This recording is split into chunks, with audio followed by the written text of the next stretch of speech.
Hello friends, I hope आप लोग अच्छे होंगे और खुश होंगे। आज की हमारी क्लास एक नए चैप्टर के साथ स्टार्ट होती है, मिक्सचर एंड एलिगेशन, मिश्रण एवं पृथक्करण। मिक्सचर और एलिगेशन होता क्या है, पहले उसको थोड़ा सा समझते हैं। हमें इसकी जरूरत ही क्यों पड़ी, हम पढ़ क्यों रहे मिक्सचर और एलिगेशन। देखो, मिक्सचर और एलिगेशन क्या होता है। मैं एक चीज़ मान लो, मैं गया बाजार, मैं दो चावल लेके आया। क्या लेके आया? दो चावल लेके आया। एक 80 रुपये किलो लेके आया, एक 80 रुपये किलो लेके आया, और दूसरे 100 रुपये किलो लेके आया। दूसरे 100 रुपये किलो लेके आया। क्वांटिटी बता ले रहा हूँ मैं आपको कितने लाया।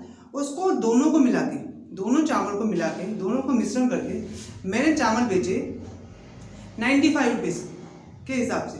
तो आपको बताना होगी क्वांटिटी क्या होगी। इस टाइप के क्वेश्चन मिक्सचर और एलिगेशन में आता है। मिक्सचर और एलिगेशन काफ़ी चैप्टर में लग जाता है, प्रॉफिट लॉस में लग जाता है, एवरेज में लग जाता है, बहुत जगह मिक्सचर और एलिगेशन लग जाता है। चलो चलते हैं मिक्सचर और एलिगेशन। देखो, पहली चीज मिक्सचर एलिगेशन क्या होता है। पहली चीज ए और बी दो वस्तुओं को मिलाकर एक नई वस्तु बनाई जाती है, सी। जो चीज बता रहा हूँ ये मेन है। दो वस्तुएं थी, चावल के दो रेट थे, दो क्वालिटी के चावल थे, उन दोनों को मिला के मैंने एक सी क्वालिटी का चावल बना दिया। ठीक है। मोस्ट इंपॉर्टेंट चीज आप याद रखेंगे, एलिगेशन वहीं पर लगेगा जहां यूनिट सेम होगी। क्या? जहां यूनिट सेम होगी। ये चीज आपको याद रखनी है, यूनिट सेम होनी चाहिए। एलिगेशन वहीं लगता है जहां यूनिट सेम होती है। ठीक है, आगे बढ़ते हैं, थोड़ा सा और समझाते हैं। कोई ए वस्तु थी और सेम बी वस्तु थी, मिलकर मैंने क्या बना दी? सी बना दी। यूनिट सेम होनी चाहिए। अगर मैंने ये केजी वाली लगाई है, मानो ये 10 किलो चावल है, तो ये भी 10 किलो चावल होने चाहिए, ये भी केजी में होने चाहिए, चावल होने चाहिए, मतलब यूनिट सेम होनी चाहिए। और यहाँ पर जो बीच में आएगा वो भी सेम होना चाहिए। इतनी बात समझ में आई?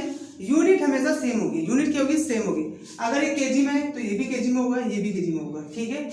अगर मैंने रुपये में लगाया है, 18 रुपये किलो कोई चावल है, वही चावल 25 रुपये किलो चावल है, दो क्वालिटी के चावल है। एक मैंने इन दोनों को मिलाकर 23 रुपये किलो वाला चावल बना लिया, 23 रुपये किलो वाला चावल है। तो यूनिट क्या होनी चाहिए? सेम होनी चाहिए। यहाँ भी रुपये होने चाहिए, यहाँ भी रुपये होने चाहिए, यहाँ भी रुपये होने चाहिए। आगे बात समझ, यूनिट सेम होनी चाहिए। और तीसरी चीज होती है, जो हमारा सी होता है, ए और बी का एवरेज होता है। कैसे होता है? पहली कंडीशन, ए greater than C greater then B.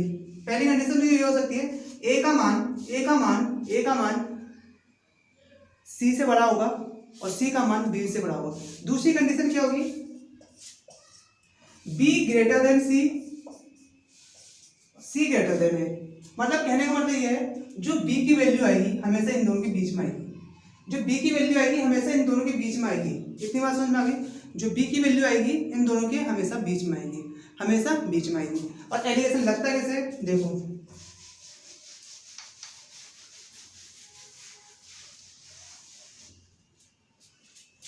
एक ए वस्तु है, एक बी वस्तु है, इनको मिला के मैंने सी बना दिया। ठीक है। और कंडीशन दे रखी है ए ग्रेटर देन सी लेस देन बी। ए ग्रेटर देन सी लेस देन बी से। ठीक है, क्या होगा?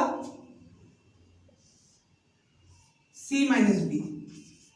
क्या कर लेते हैं? माइनस कर लेते हैं। जो बीच वाला एवरेज है उसको इससे माइनस कर देंगे, सी माइनस ए बी। और यहाँ क्या आएगा? यहाँ आएगा ए माइनस सी। बस यहाँ क्या आएगा? ए माइनस सी आएगा। यहाँ क्या आएगा? ए माइनस सी आएगा। यहाँ सी माइनस बी होगा। इस कंडीशन को समझिए, एक सी का मान ए से तो छोटा है पर बी से बड़ा है। सी का मान ए से तो छोटा है पर बी से बड़ा है। बी से बड़ा है तो क्या करेंगे? सी माइनस बी। और बी ए से छोटा है तो ए माइनस सी। आगे बात समझ में? इतनी बात समझ में आ गई? ठीक है, थोड़ा सा आगे बढ़ते हैं और कॉन्सेप्ट समझते हैं।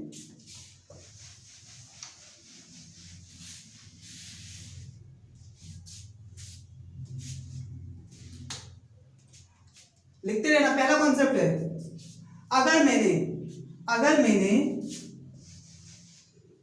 अगर मैंने किसी वस्तु के प्राइस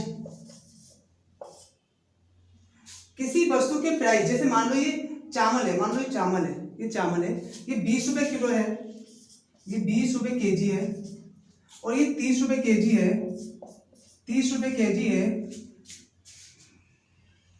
मैंने मतलब एक चावल था जो मेरे उसके लिए सीपी क्या थी 30 रुपये किलो, मतलब एक 20 रुपये किलो वाला चावल था, एक 30 रुपये वाला किलो चावल था, ठीक है। उसे मैंने मिला दिया, दोनों को मिला दिया, दोनों को मिला दिया तो 25 रुपये वाला किलो वाला चावल बन गया, 25 रुपये किलो वाला चावल बन गया, 25 रुपये किलो वाला चावल बन गया।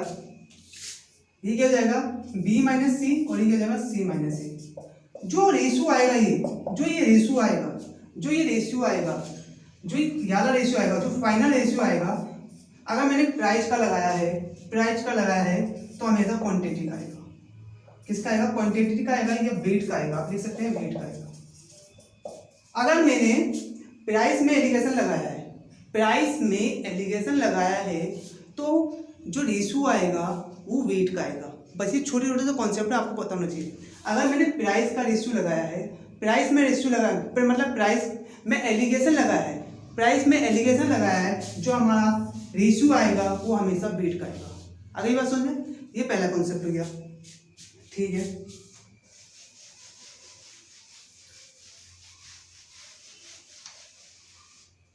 ठीक है, जब मैंने टाइम एंड वर्क बताया था आपको, टाइम एंड वर्क पढ़ाया था, तो मैंने क्या बताया था? Time into efficiency equal to work, time multiplied by efficiency equal to work. अगर मैं टाइम में एलिगेशन लगा रहा हूं, अगर मैं टाइम में एलिगेशन लगा रहा हूं तो रेशियो किसका आएगा? पहला क्वेश्चन, रेशियो आएगा आपका इफिशिएंसी का। जो हमारा रेशियो आएगा वो आएगा इफिशिएंसी का, कार्य करने की क्षमता का आएगा, ठीक है। एलिगेशन और रेशियो एक दूसरे के इनवर्सली प्रोपोर्शनल होते हैं। एलिगेशन और रेशियो एक दूसरे के इनवर्सली इनवर्स होते हैं। मतलब समझ में आ गया? अगर जैसे इस क्वेश्चन की बात करूं, टाइम इफिशिएंसी का इनवर्सली प्रोपोर्शनल होगा, विद पुरानुपाती होगा, ठीक है।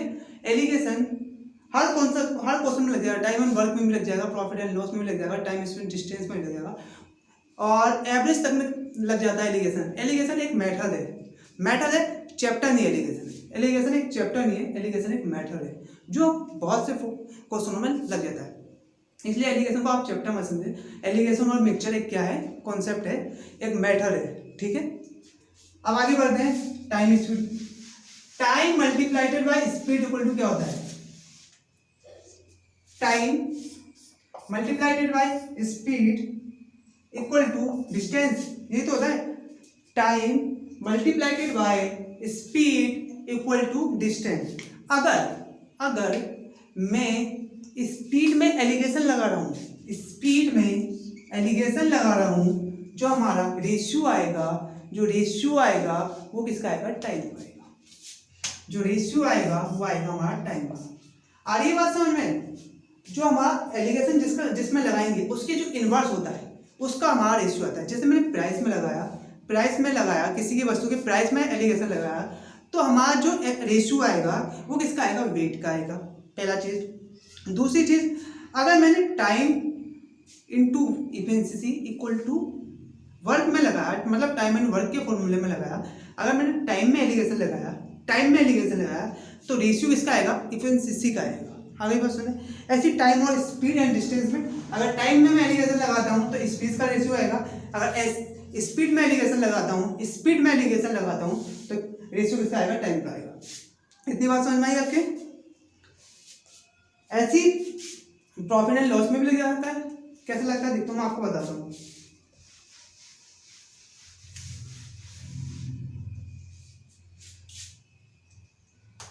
रेट इक्वल टू 1/P होता है। किसी को दिक्कत है? रेट इक्वल टू 1/P होता है, तो मैं इसको ये तो लिखता हूँ R multiplied by P equal to I, ठीक है।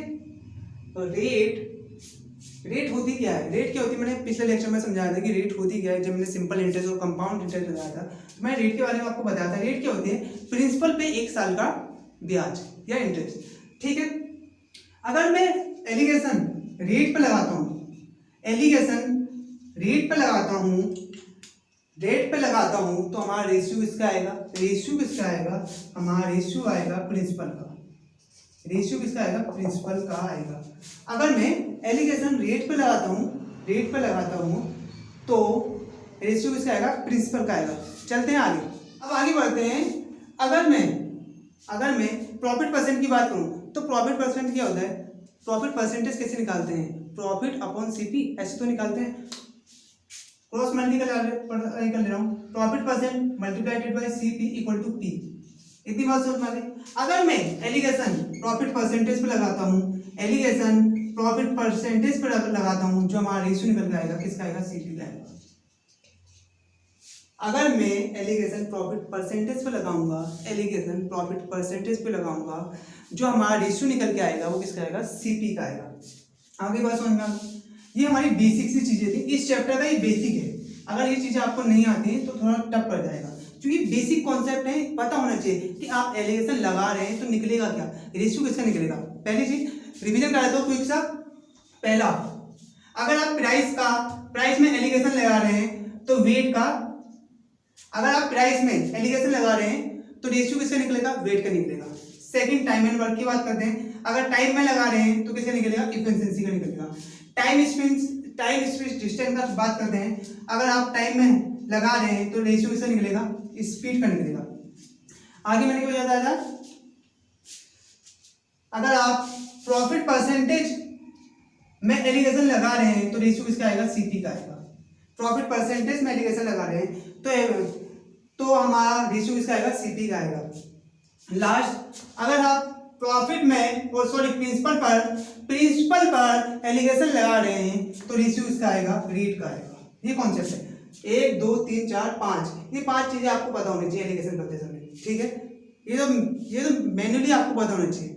चलते हैं आज की क्लास के 2-3 क्वेश्चन कराते हैं, फिर कल की क्लास में देखेंगे एलिगेशन।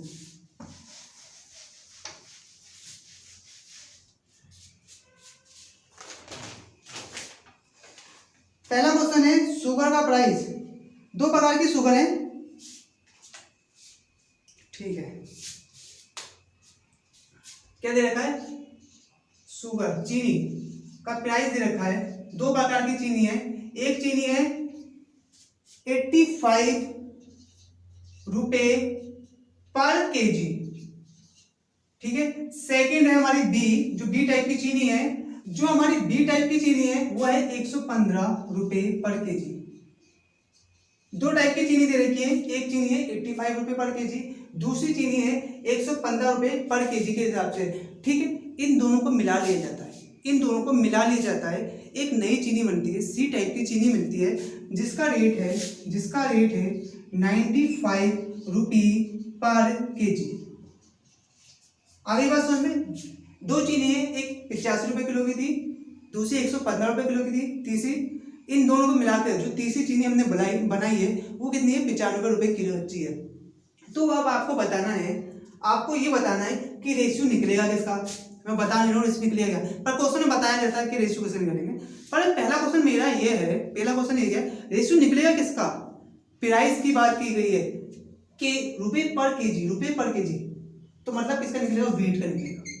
पहली चीज आपको क्लियर हुई, जो रेशियो निकलेगा वो किसका निकलेगा, वेट का रेशियो निकलेगा। आगे बात समझ में, जो रेशियो निकलेगा वेट का रेशियो निकलेगा, वेट का रेशियो बताना है हमें, वेट का रेशियो हमें बताना है, ठीक है। कैसे सॉल्व करते हैं, चलते हैं इसके सॉल्यूशन की तरफ। देखो सॉल्यूशन कैसे करेंगे, बिल्कुल सिंपल सा मैटर है। देखो ये ए चीनी होगी, थोड़ा बड़ा वाला लिखेंगे, ये बी चीनी होगी, ये हमारी 85 रुपीज पर केजी थी और ये 115 रुपए पर केजी थी, 115 रुपए पर केजी। जो मैंने सी चीनी बनाई है, वो कितनी थी, 95 रुपए पर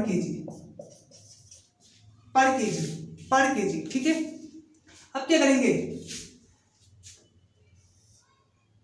यहां क्या आएगा, देखो 95 है, ये 115 है, कौन सा बड़ा है, ये है ना, तो b माइनस सी, कौन सा बड़ा है, b माइनस सी हो जाएगा। तो यहाँ क्या जाएगा, 115 माइनस 95 इक्वल टू 20 आ जाएगा। और यहाँ कितना आ जाएगा, 95 माइनस 85 कितना है? 10 आएगा। इतनी बात समझ में आई? इतनी बात समझ में आई? हमेशा याद रखना, हमेशा याद रखना, एक फेरे तो आपको इसमें से घटाना पड़ेगा, एक फेरे तो आपको इसमें से घटा, एक फेरे मतलब ये हो गया, एक फेरे एक दाम जो होगा इससे ज्यादा होगा, एक दाम इससे कम होगा, एक दाम एक प्राइस इससे ज्यादा होगा, दूसरा इससे कम होगा, बस। ठीक है, इधर कौन सा आता है? बी आता है। ठीक है, क्रॉस में लिखते हैं। कैसे लिखते हैं? क्रॉस में लिखते हैं। बी वाला यहाँ आएगा, ए वाला यहाँ आएगा, बस इतना याद रखना। क्रॉस में लिखते हैं। कैसे लिखते हैं? क्रॉस में लिखते हैं। ठीक है, कितना आएगा? 20 10। ये क्या होता है? रेशियो होता है। क्या होता है? रेशियो होता है। ये कट गया 2:1। 2:1 किसका रेशियो आया? किसका रेशियो आया? वेट का रेशियो आया। वेट का रेशियो आया। किसका रेशियो आया? वेट का रेशियो आया। वेट का रेशियो कितना आ गया? 2:1 आ गया। 2:1 किसका आ गया? वजन का रेशियो आ गया। वजन रेशियो आ गया। अगर क्वेश्चन में कह दिया जाता ए और बी दोनों मिलाकर 30 किलो चीनी लाई गई है, क्वेश्चन इस टाइप से बनता है। फिर ए और बी दोनों मिलाकर 30 किलो चीनी लाई गई है, 30 किलो चीनी लाई गई है, तो बी टाइप की चीनी कितनी लाई गई होगी? ए और बी मिलाकर 30 किलो चीनी लाई गई है, तो बी टाइप की चीनी कितनी लाई गई होगी? ये क्वेश्चन आपका बनता है। ठीक है, वेट का रेशियो कितना है? 2 और 3, 2 और 1, सॉरी 2 और 1, टोटल वेट का रेशियो कितना होगा? 3। रेशियो में 3 है, एक्चुअल में कितने हैं? 30 है, तो 1:10 आ गया। बी कितना था? 1 था। बी कितना था? 1 था, तो बी कितने का? बी 10 किलो लाया और ए कितने लाया? 20 किलो लाया। आगे बात समझ में? इस टाइप से एलिगेशन में क्वेश्चन पूछे जाते हैं। अच्छा मेथड होता है, बहुत से क्वेश्चन को जल्दी सॉल्व कर देता है। एलिगेशन बहुत ही अच्छा मेथड होता है, आपके क्वेश्चन को बहुत जल्दी टाइमों में, कम टाइम में सॉल्व करवा देता है। चलते हैं नेक्स्ट क्वेश्चन की तरफ।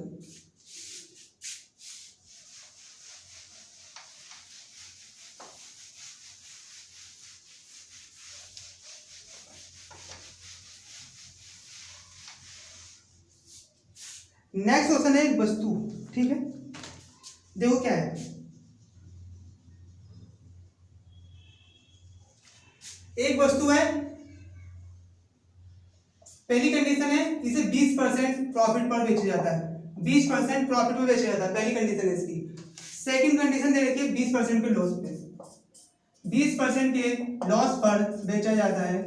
तीसरी कंडीशन दे रखी है जो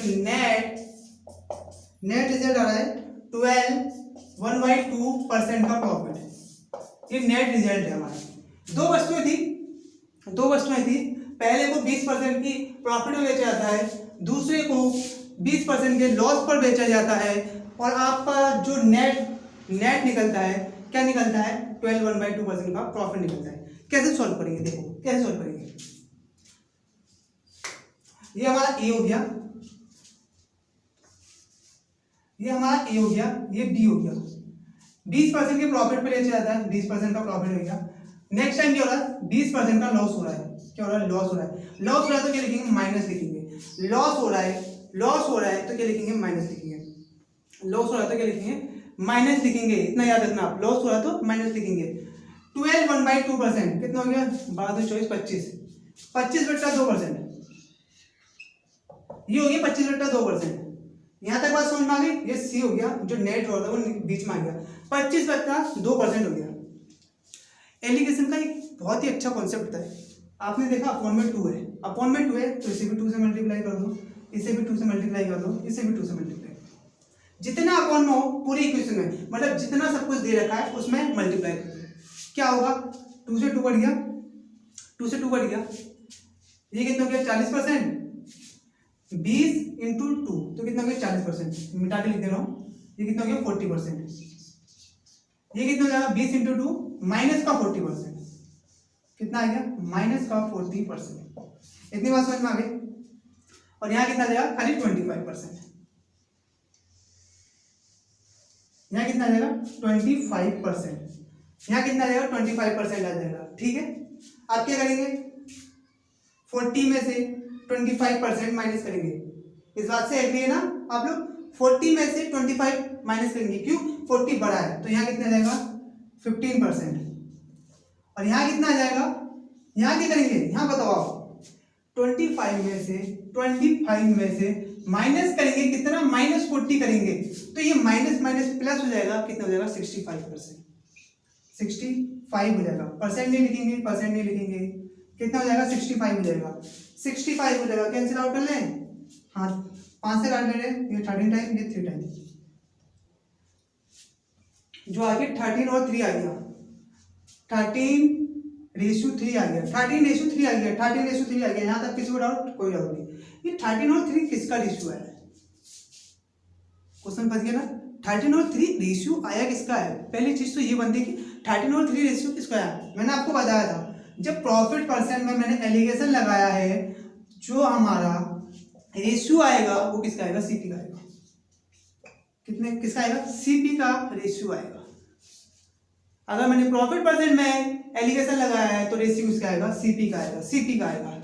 अगर इसी क्वेश्चन में थोड़ा सा और बढ़ा दूं, आगे मैं ये कह दूं पहली और दूसरी वस्तु का दोनों का मिलाकर सीपी 160 है, पहली और दूसरी दोनों वस्तुओं का मिलाकर सीपी 160 है, 160 है, तो आप दोनों वस्तुओं का अलग अलग सीपी बताओ, ठीक है, अलग अलग सीपी बताओ, ठीक है, कर ले रहे हैं, दोनों का मिला के सीपी कितना है 160 आया, रेशियो में कितना है 13 और 3 16, 13 और 3 16, 13 और 3 16, तो 16 रेशियो में 16 है, एक्चुअल में 160 है, तो 1 रेशियो की वैल्यू कितनी आ गई 10, 1 रेशियो की वैल्यू 10 आ गई, ये ए वाली वस्तु हो गई, ये कितनी हो गई 130 रुपए की हो गई, और बी वाली वस्तु कितनी हो गई 30 रुपए की हो गई, जो लग गया प्रॉफिट एंड लॉस में सीपी। अगर ये क्वेश्चन मैं उस टाइप से दूं कि किसी वस्तु का पहली वस्तु को 20% के प्रॉफिट में बेचा जाता है, दूसरे को 20% के लॉस पे बेचा जाता है, नेट इतना होता है, सीपी इतना दे रखा है, तो आपको सॉल्व करना है, तो आपके पसीने भी छूट जाएंगे, कभी कभी हो जाएगा, मना नहीं कर रहा हूँ, मेथड बहुत होते हैं, शॉर्ट ट्रिक भी बहुत होती है, पर बेस्ट मेरे अकॉर्डिंग एलिगेशन बहुत ही ज़्यादा बेस्ट होता है, प्रैक्टिस करोगे। एलिगेशन ऐसा मैटर है हर किसी में यूज होता है, मैक्सिमम टाइम एलिगेशन यूज कर दिया जाता है हर किसी में जहाँ रेशियो की बात की जाती है, ठीक है। चलते हैं आज की क्लास की लास्ट क्वेश्चन की तरफ। नेक्स्ट क्वेश्चन है हमारा, दो प्रकार के गेहूँ है, मैं खरीद के लाया दो प्रकार के गेहूँ, पहला लाया मैं 220 रुपये किलो पर केजी के हिसाब से, दो क्वालिटी के गेहूँ लेके आया, एक को लेके आया मैं 220 रुपये पर केजी के हिसाब से, दूसरे को लाया मैं 275 रुपये पर केजी के हिसाब से, ठीक है। मैंने दोनों को मिक्स कर दिया, क्या कर दिया, मिक्स कर दिया। उसके बाद मैंने क्या करा, मैंने ये करा पूरे को बेचा कितना 37.1/2% के प्रॉफिट के साथ बेचा 330 रुपये का, 330 रुपये का बेचा, 330 रुपये का बेचा, ठीक है। तो आपको बताना है कि मैं जो दोनों गेहूँ लाया, जो दोनों गेहूँ लाया कितने कितने लाया, पहला वाला कितने किलो लाया, दूसरा वाला कितने रुपये किलो लाया, कितने किलो लाया, इस बार की बात को आगे बताते हैं। आप बताइए इसमें पहले एलिगेशन लगेगा या नहीं लगेगा, बताओ। एलिगेशन लगेगा, कैसे लगेगा, मैंने तो कहा सर, आपने तो कहा था कि यूनिट सेम होनी चाहिए, ये सीपी है, ये भी सीपी है, ये सीपी है ना, इसमें कोई डाउट नहीं है, खरीद के लाया ये भी सीपी है, ये भी सीपी है, पर मैंने 37.1/2% के प्रॉफिट पर बेचने पर 300 रुपये प्रति किलो के हिसाब से बेचा, ये क्या है, एसपी है, एसपी है, क्या ही एसपी है। अगर एसपी है, अगर एसपी है तो आपको क्या करना पड़ेगा, आपको क्या करना पड़ेगा, इसका सीपी निकालना पड़ेगा। सीपी कैसे निकालेंगे, सीपी कैसे निकालेंगे, देखो कैसे निकालेंगे, ये कितना है 37.1/3.2%, फिर परसेंटेज टेबल आ गई, सारी परसेंटेज टेबल छोड़िएगा, कभी नहीं छोड़ेगी जिंदगी में, परसेंटेज टेबल बहुत ही ज़्यादा इंपॉर्टेंट है। 30 1/7 कितना होता है, 3/8, 3/8, 3/8 का मतलब क्या हुआ, कोई चीज़ में 8 की लाया और प्रॉफिट में बेची तो 11 की बेची, 11 की बेचने के बाद जो मैंने 330 रुपये की बेची, तो 1 रेशियो की वैल्यू कितनी आ गई 30 रुपये, 1 रेशियो की वैल्यू कितनी आ गई 30 रुपये आ गई, 1 रेशियो की वैल्यू 30 रुपये आ गई, और मेरा सीपी कितना था, सीपी कितना था 8 था, तो इस वस्तु का कॉस्ट प्राइस कितने का हो जाएगा 240 रुपये, बस कितना हो जाएगा 240 रुपये देगा। 37.1/2% के प्रॉफिट में बेचने पर वो वस्तु कितने की थी 240 रुपये की थी, उसका सीपी कितना आ गया 240 रुपये, उसका सीपी आ गया 240 रुपये सीपी आ गया। मतलब मैं दो वस्तु लाया, एक 220 रुपये की लाया, एक 275 की लाया, दोनों को मिलाकर जो इनका एवरेज बन रहा था 240 बन रहा था, ठीक है। आप सॉल्व करते हैं, कैसे करेंगे देखो, पहली वस्तु 220 रुपये की लाया किलो के हिसाब से, दूसरी लाया 275 के हिसाब से, दोनों को मिला के कितने का बना 240 का। ठीक है, क्या होगा 240 माइनस 275 हो गई है, 275 माइनस 240 होगा, 275 माइनस 40 होगा तो कितना आ जाएगा 35। ठीक है ना, ठीक है। और यहाँ से कितना आएगा 240 माइनस 20 कितना आ गया 7:4, 5 से काट दिया मैंने, 7 5 35, 7:4 आ गया, 7:4 आ गया। पहली और दूसरी मिला के में, पहली और दूसरी मिला के मैं 22 किलो लेके आया था। पहली और दो प्रकार के गेहूँ लाया था ना, दोनों को मिला के दोनों की बात करूँ तो मैं 22 किलो लाया था। तो पहला गेहूँ कितना लाया था और दूसरा गेहूँ कितना लाया था, इसको अलग अलग बताना है। 7 और 4 11, ये कहेगा ये वेट का रेशियो में हमारा वेट कितना आ रहा है 11 आ रहा है, एक्चुअल में कितना रहेगा 20, तो 1:2 आ गया। 1:2 आ गया तो जो हमारा फर्स्ट टाइप का था वो कितना लाऊंगा मैं 14 किलो लाऊंगा, जो सेकंड टाइप का था वो कितना लाऊंगा 8 किलो लाऊंगा, 14 और 8 22 हो गए। ये होता है हमारा एलिगेशन। ये बेसिक कॉन्सेप्ट था, बेसिक क्वेश्चन थे। कल की क्लास में कुछ अच्छे क्वेश्चन लेके आऊँगा। आई होप आपको क्लास अच्छी लगी हो। क्लास अच्छी लगी हुई तो please like and subscribe. Thank you for watching.